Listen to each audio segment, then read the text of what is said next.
Campaigning में आप जुटे हैं, सबसे पहले तो हम आपका बेसिक इन्फॉर्मेशन चाहेंगे कि आप बता दें जनता को। मेरा नाम है डॉक्टर अंशुल अभिजीत।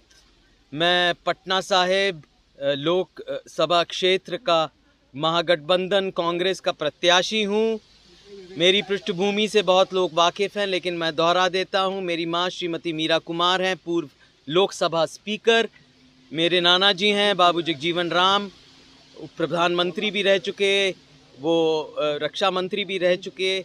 मेरी दादी हैं सुमित्रा देवी जी, जो बिहार की पहली महिला कैबिनेट मिनिस्टर थी, नगर विकास मंत्री भी रहीं, कई बार एमएलए भी रहीं, मंत्री रहीं।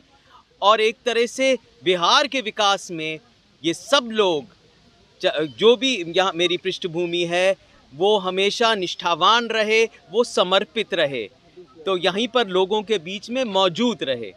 सर, एक बात ये है, मुख्य रूप से पटना साहिब जो निर्वाचन क्षेत्र है, यहाँ आपका सीधा मुकाबला एनडीए के रविशंकर प्रसाद से होना है। एक तरफ वो रामलला के एडवोकेट कहते हैं अपने आप को, उनके मुकाबले आप अपने आप को कहाँ पाते हैं? नहीं, मैं तो जनता का एडवोकेट हूँ, जनता की वकालत करता हूँ, सबकी वकालत करता हूँ। और मैं ये चाहता हूँ कि हम सब लोग साथ को लेके सबको चले। यही हमारी विचारधारा है, कांग्रेस की और महागठबंधन की विचारधारा है कि सबको लेके साथ चले। और सबसे खास एक सामाजिक न्याय की लड़ाई हम लड़ते हैं, और जो गरीब हैं, जो वंचित हैं, उनकी वकालत हम हर अदालत पे करते हैं। आप दक्षिण के राज्यों में कांग्रेस के प्रभारी भी हैं या रहे हैं, आप उस मुकाबले अपने इधर बिहार में आप उम्मीदवार बनाए गए हैं, आप क्या स्थिति है? नहीं, मैं कांग्रेस का राष्ट्रीय प्रवक्ता हूँ, अभी भी हूँ। मैं पूरे इस देश में मैंने भ्रमण किया है।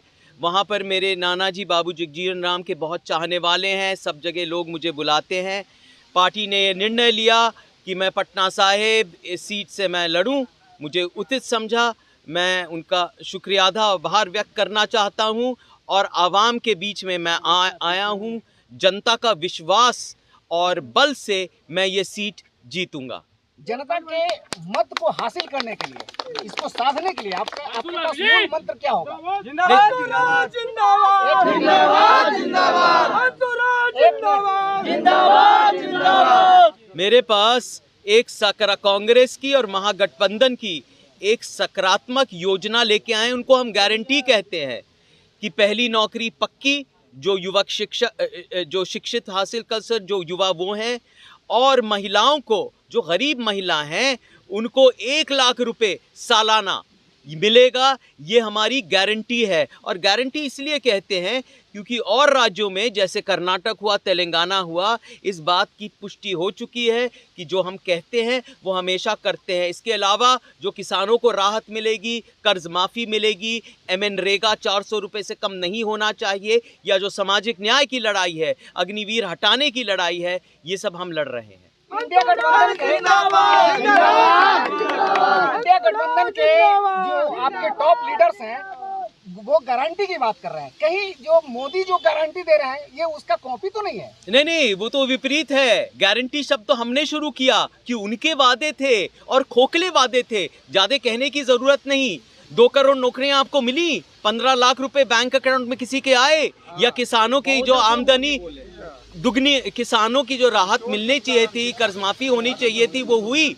कमर तोड़ महंगाई है। आप जाइए तो दुकान में देखिए गैस की कीमत कितनी थी, अब कितनी है, या फिर सब्जियों, दाल, चावल की कीमत, मसाले की कीमत क्या है। और इतना ही नहीं, बेरोजगारी दर जो है वो एक चरम सीमा पे है। तो ये सारे मुद्दे हम लेके आए हैं। आर्थिक विषमताएं हैं, ये किसी से छुपी नहीं, लोग जानते हैं, और मैं जानता हूं अपनी नाराजगी व्यक्त करेंगे बटन के जरिए। सर, एक आखिरी सवाल, रविशंकर प्रसाद जिंदाबाद जिंदाबाद के सांसद हैं, उनका 5 साल पूरा हो गया और इस क्षेत्र की जनता उनसे नाराज नजर आ रही है। आखिर उनके नाराज वोटरों को आप अपने पक्ष में कैसे करेंगे? देखिए, नाराजगी का क्या वजह है, ये तो देखना चाहिए। वहां पर कभी हमारे जो सांसद हैं लोगों के बीच में रहे ही नहीं। उनके सुख दुख में न कभी आए, उनके सालगिरह में या बरसी में या फिर किसी जन्मदिन में, या ऐसे भी लोगों के मौजूदगी बहुत आवश्यक है। ये उनका दायित्व था, दायित्व का निर्वहन नहीं किया उन्होंने, कभी भी नहीं किया, बीच में नहीं आए। और मैं ये कहना चाहता हूँ, ये मेरा दावा नहीं, मेरी पृष्ठभूमि जितने भी लोग रहे हैं, या मेरे नाना जी या मेरी माँ मीरा कुमार या सुमित्रा देवी जी, वो लोगों के बीच में रही हैं, उनकी सेवा की है। समर्पण भाव से मैं यहाँ पर आया हूँ। मैं यहीं का बेटा हूँ, मैं पटना साहिब का बेटा हूँ। कोई और नेता हो सकते हैं, पर मैं बेटा हूँ। लेकिन लोगों के दिमाग में है कि आप सासाराम क्षेत्र के रहने वाले हैं, इलाके के हैं, तो यहाँ के लोगों को कैसे संतुष्ट करेंगे कि आप जीत गए तो जनता के बीच में रहेंगे? नहीं, संतुष्ट तो मैं, देखिए, मैं यही का बेटा हूँ। हमारा घर मंदिरी में है, कदम कुआं में है, यहीं पर मेरा बचपन रहा है, खेला कूदा, मैं यहीं पर हूँ। पटना शहर मेरा अपना है, मेरे दिल में बसता है, ये मेरी पहचान है, ये मेरी प्यार है।